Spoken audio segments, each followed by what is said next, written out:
पास ellipse का एक और क्वेश्चन आज लेकर आया हूँ और देखिए ये क्वेश्चन जो है ये लोकस से रिलेटेड है ना। हम लोग को एक लोकस फाइंड करना है। तो आइए क्वेश्चन को पढ़ते हैं। क्या कह रहा है कि find the locus of point of intersection of two tangent. किसका लोकस? टैंजेंट के इंटरसेक्शन का लोकस।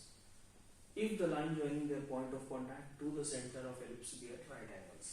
तो कह रहा है कि अगर दो टैंजेंट्स ऐसे हैं जिनका जो पॉइंट ऑफ कॉन्टैक्ट है उसको अगर सेंटर से जोड़ें तो जो एंगल बनेगा वो 90 डिग्री हो, तो फिर एच के बीच में रिलेशनशिप चाहिए यानी लोकस चाहिए। फिर से क्वेश्चन को देखिए। दो टैंजेंट्स मैंने ड्रॉ किया टी से, उन टैंजेंट के पॉइंट ऑफ कॉन्टैक्ट को सेंटर से जोड़ा।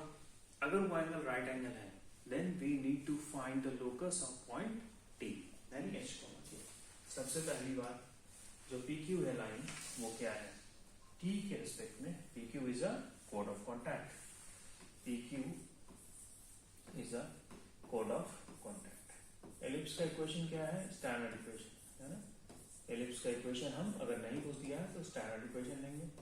तो फिर equation to PQ, equation of PQ क्या होगा? XH upon A square plus YK upon B square is equal to 1। ठीक, ये कोड ऑफ कॉन्टैक्ट PQ का इक्वेशन निकल गया। दूसरी बात, PQ के इक्वेशन से काम नहीं चलेगा क्योंकि आपको चाहिए इक्वेशन, जॉइंट इक्वेशन PC और CQ का। क्यों चाहिए? क्योंकि आपको एंगल दिया हुआ है किसके बीच में? PCQ एंगल आपको पता है। अब जब दो लाइंस का जॉइंट इक्वेशन चाहिए तो कौन सा चीज दिमाग में क्लिक कर जानी चाहिए? Pair of straight lines. Pair of straight line में आपने पढ़ा था एंगल का फॉर्मूला। एंगल का फॉर्मूला क्या होता था? एंगल का फॉर्मूला दो स्ट्रेट लाइंस के बीच का जो था वो था tan theta is equal to 2 root H square minus AB upon A plus B है ना। ये पेयर ऑफ स्ट्रेट लाइन का अगर इक्वेशन हो तब लिखते थे। तो ये अगर 90 है that means A plus B must equal to 0। A और B क्या थे? A और B थे जॉइंट इक्वेशन में x स्क्वायर और y स्क्वायर के कोफिशिएंट्स। तो बेसिकली हम लोग को कैसे आगे बढ़ना है?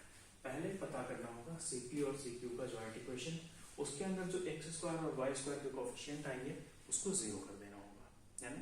अब CP और CQ का कोफिशिएंट जॉइंट इक्वेशन कैसे निकलेगा? उसके लिए एक बहुत पावरफुल टूल है हमारे पास जिसको बोलते हैं होमोजेनाइजिंग है ना। आपने सुना होगा होमोजेनस पॉलिनोमियल्स का नाम सुना है आपने? होमोजेनस पॉलिनोमियल्स ऐसे पॉलिनोमियल्स होते हैं जिनके सारे जो टर्म्स हैं उनका डिग्री सेम हो। जैसे अगर सेकेंड डिग्री का पॉलिनोमियल है उसमें जितने सारे टर्म्स हो सबका डिग्री 2 होना चाहिए। ऐसे पॉलिनोमियल्स को होमोजेनस पॉलिनोमियल बोलते हैं। तो यहाँ पे क्या करेंगे? होमोजेनाइजिंग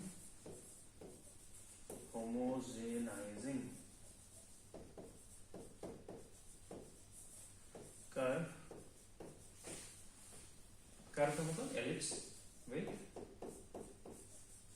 PQ यानी कोड ऑफ कॉन्टैक्ट को हम होमोजेनाइज करें। कोड ऑफ कॉन्टैक्ट के साथ कर्व को होमोजेनाइज करते हैं। तो होमोजेनाइज कैसे करेंगे? x square by A square plus y square by B square और 1 की जगह क्या रखेंगे? ये वाला चीज यानी XH by A square plus YK by B square. क्या ये हो गया होमोजेनाइज? बिल्कुल नहीं। क्यों? क्योंकि यहाँ पे सेकेंड डिग्री यहाँ पे फर्स्ट डिग्री है। कैसा होमोजेनाइज होगा? दैट मींस मुझे यहाँ पे होमोजेनाइज स्क्वायर करना होगा। स्क्वायर करने से कोई फर्क पड़ा? बिल्कुल नहीं पड़ा। 1 का स्क्वायर करो, क्यूब करो, फोर्थ रूट करो, क्या अंतर होगा? नहीं होगा, राइट। तो फिर अब देखिए ये जो इक्वेशन आया ये जॉइंट इक्वेशन आया PC और PQ का है ना। जॉइंट इक्वेशन आया PC PQ का। यहाँ से निकाल लेंगे x स्क्वायर और y स्क्वायर के कोफिशिएंट्स को और दोनों को सम कर देंगे और 0 के इक्वल कर देंगे। तो फिर यहाँ से देखते हैं कि x स्क्वायर का कोफिशिएंट क्या आएगा। अगर मैं सिंप्लीफाई करूँ तो x square by A square plus y square by B square.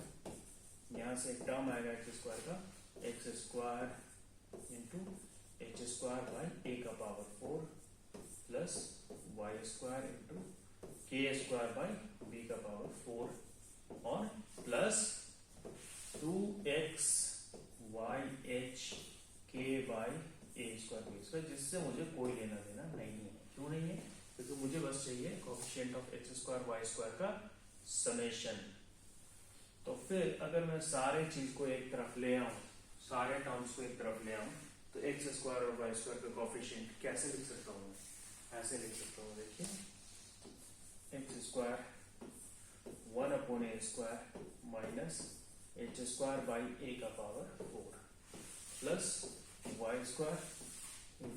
1/b² minus k² by b का power 4 minus 2x by hk by a² b² equal to 0, right.